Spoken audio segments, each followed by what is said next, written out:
जिंदा वो हैं जो इल्म वाले हैं, सब इल्म वाले सोए हुए हैं, बेदार वो हैं जो अमल वाले हैं, तमाम अमल वाले घाटे में हैं, फायदे में वो हैं जो इखलास वाले हैं, सब इखलास वाले खतरे में हैं, कामयाब वो है जो तकब्बुर से पाक है। दिन ब दिन जमाना खराब होता जा रहा है और ऐसा लगता है कि खराब ही होता जाएगा, ठीक होने का नाम ही नहीं ले रहा है। हमारे बुजुर्गों ने कोरोना का नाम नहीं सुना था, लेकिन हमने सुना है और इसका अंजाम भी देखा है। ठीक इसी तरीके से हमारे बुजुर्गों ने CA NRC का नाम नहीं सुना था, लेकिन हमने सुना है और पढ़ा है कि इसमें क्या क्या होगा, मगर अभी तक देखा नहीं है।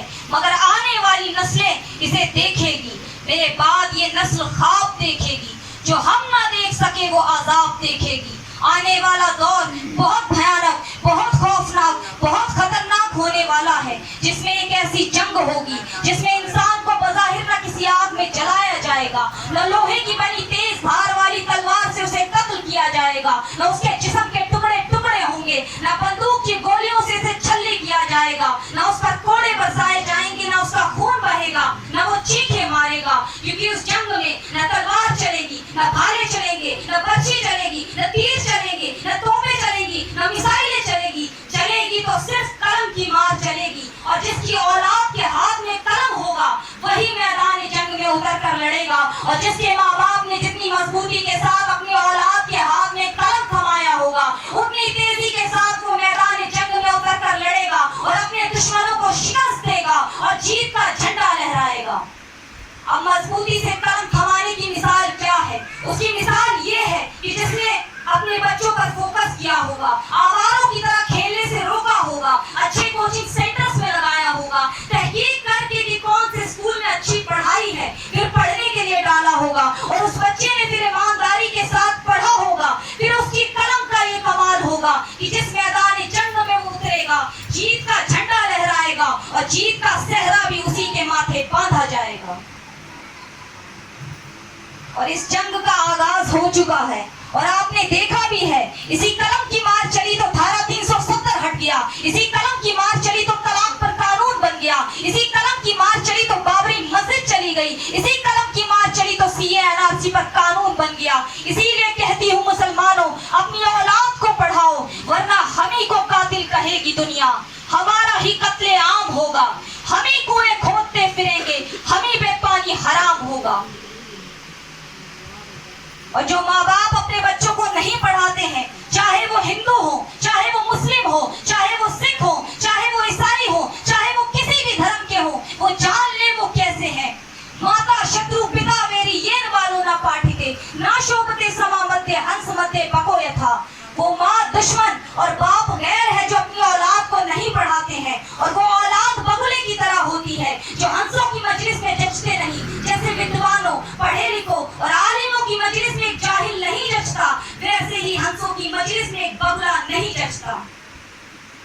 और जो बच्चे इल्म हासिल नहीं करते हैं, वो भी जान ले वो कैसे हैं।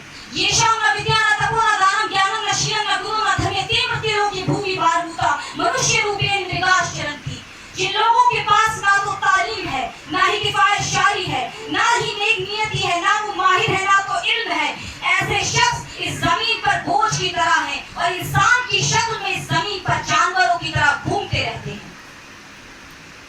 और जो लोग इल्म हासिल करते हैं वो कितने फायदे में है वो भी जान ले। न चोर हारेम न च राज हारेम धातु भाज्यम न च भारकारी विनकृतते वर्तते एव नित्यम विद्या धर्म सर्व धर्म प्रधानम। तालिम इल्म खजाने को ना कोई चुरा सकता है, ना ही बादशाह ले सकता है, ना ही भाइयों में बांटा जा सकता है। मिसाल के तौर पर एक बाप अपनी जायदाद का बंटवारा तो अपने बेटों में कर सकता है, मगर अपने एक बेटे का इल्म अपने बाकी बेटों में नहीं बांट सकता, क्योंकि इल्म को ना ही बांटा जा सकता है, ना ही छीना जा सकता है, ना ही चुराया जा सकता है, और यहाँ तक कि ये बोझ की तरह भी नहीं होता और बांटने से लगातार बढ़ता रहता है। मगर आज मुसलमान अपने बच्चों को बहुत कम पढ़ाते हैं। मुसलमानों के माइंड में ये बात फिट हो चुकी है कि मेरा एक मकान तो यहाँ है, एक 3 मंजिल का मकान वहां खरीदूंगा और किराए पर लगा दूंगा और ठाठ से बैठकर खाऊंगा।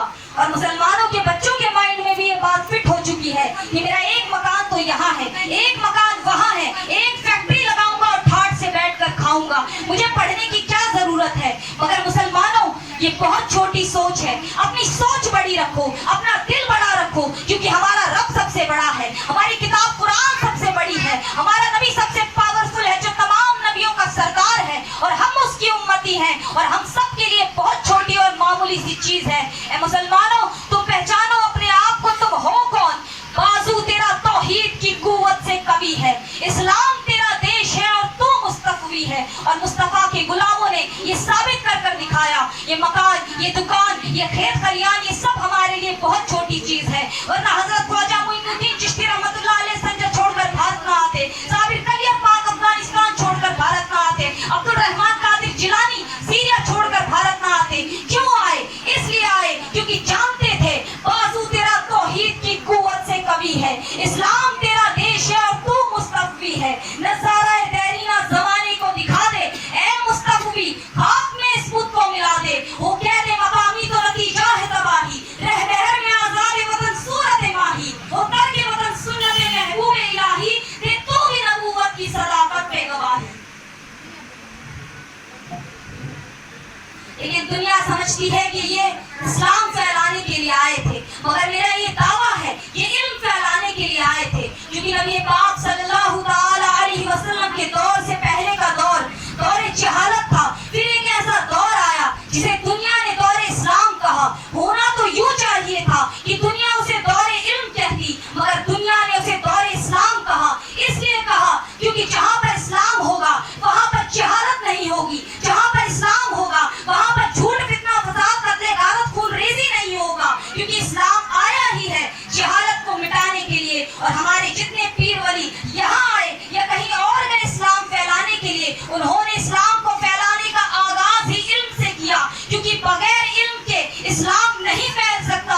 और जिस दिन इस बात को तुम समझ जाओगे मुसलमानों कि इस्लाम है क्या और इल्म है क्या, उस दिन तुम ये कहना छोड़ दोगे ये मकान मेरा, ये दुकान मेरा, ये खेत खलियान मेरा, ये मोबाइल फोन मेरा, ये बाइक मेरी, ये कार मेरी, ये सब कहना छोड़ दोगे। उस दिन तुम कहोगे चीनो अरब हमारा, हिंदुस्तान हमारा, मुस्लिम है हम वतन है सारा जहां हमारा, तौहीद की अमानत सीनों में है हमारे, आसान नहीं मिटाना नामो निशा हमारा। दुनिया के बुतकदों में पहला वो घर खुदा का, हम उसके पासबा है वो पासबा हमारा। तेगों के साए में हम पलकर जवा हुए हैं, खंजर हिलाल का है कौमी निशा हमारा। मगरिब की वादियों में गूंजी अज़ा हमारी, थमता न था किसी से सैले रवा हमारा। बातिल से दबने वाले ए आसमां नहीं हम, 100 बार कर चुका है तू इम्तिहान हमारा। ए गुलसिताने उदलुस, वो दिन है याद तुझको था तेरी डालियों पर जब आशिया हमारा। ए मौजे दजला, तू भी पहचानती है हमको, अब तक है तेरा दरिया अफसाना खा हमारा। ए अर्ज़े पाक तेरी हुर्मत पे कट मरे हम, ए खू तेरी रगों में अब तक रवा हमारा। सालारे कारवा है मीरे हिजाज अपना, इस नाम से है बाकी आराम में जा हमारा। इकबाल का तराना बांगे दरा है गोया, होता है ज्यादा पैमा फिर कारवा हमारा। कोई गुल बाकी रहेगा ना चमन रह जाएगा, पर रसूल अल्लाह का दीने हसन रह जाएगा। हम सफीरो बाग में है कोई दम के चहचहे, बुलबुलें उड़ जाएंगी सुना चमन रह जाएगा। इसलिए मुसलमानों, बेखौफ जियो, बेबाक जियो, और ऐसे जियो जैसे गांधी जी कहते हैं, ऐसे जियो जैसे तुम्हें कल मरना है, और ऐसे इल्म हासिल करो जैसे तुम्हें इस दुनिया में हमेशा रहना है। फिर बहारें आएंगी, फिर गुलशन हरा हो जाएगा, और जो मिटाने की कोशिश कर रहे हैं हमें, उन जाहिलों को अभी खबर ही नहीं कि हम मिट गए तो यह आलम फना हो जाएगा।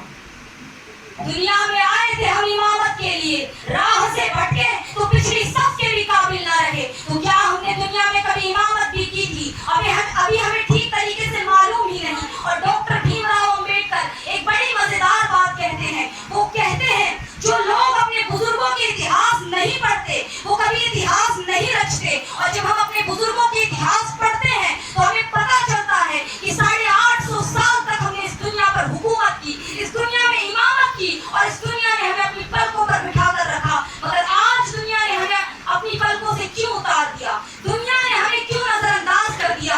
तो आइए इसे एक मिसाल से समझ लेते हैं। मान लीजिए अगर आपसे कोई मदद मांगे और कहे कि भाई मेरे घर में लाइट नहीं है, तो आप क्या करेंगे? आप उसके घर में एक लाइट लगवा दीजिएगा। अगर आपसे कोई कहे कि भाई मेरी बेटी की शादी है, कुछ मदद कर दो, तो आप क्या करेंगे?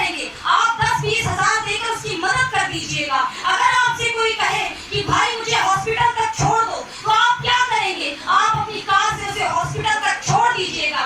तब लोग आपको कहेंगे कि बड़ा अच्छा आदमी है, लोग आपको अपनी पलकों पर बिठा कर रखेंगे। मगर लोग आपको अपनी पलकों पर बिठा कर क्यों रख रहे हैं? वो इसलिए रख रहे हैं क्योंकि आप उन्हें कुछ ना कुछ दे रहे हैं। जिस दिन आपने लोगों को देना बंद कर दिया, लोग आपको नजरअंदाज करने लग जाएंगे। ठीक इसी तरीके से जब हम इस दुनिया को कुछ ना कुछ दे रहे थे, तो ये दुनिया हमें अपनी पलकों पर बिठा कर रख रही थी। जब इस दुनिया को हवाई जहाज की जरूरत पड़ी, तो हम ही ने दुनिया को हवाई जहाज बना कर दिया। जब इस दुनिया को नक्शे की जरूरत पड़ी, तो हम ही ने दुनिया को नक्शा बना कर दिया। जब इस दुनिया को चश्मे और कैमरे की जरूरत पड़ी, तो हम ही ने दुनिया को चश्मा और कैमरा बना कर दिया। जब इस दुनिया को कंप्यूटर की जरूरत पड़ी, तो हम ही ने एल्गोरिथम बना कर दिया। जब इस दुनिया को यूनिवर्सिटी की जरूरत पड़ी, तो हम ही ने दुनिया को यूनिवर्सिटी खोल कर दी। जब इस दुनिया को कार, बाइक, मोटरसाइकिल चलाने की जरूरत पड़ी, तो हम ही ने क्रैंकशाफ्ट बना कर दिया। जब इस दुनिया को कानून की जरूरत पड़ी, तो हम ही ने थानों का निजाम कायम कर दिया। जब इस दुनिया को समंदर पार करने की जरूरत पड़ी, तो हम ही ने कश्तियां बना कर दी। जब इस दुनिया को सिले हुए कपड़े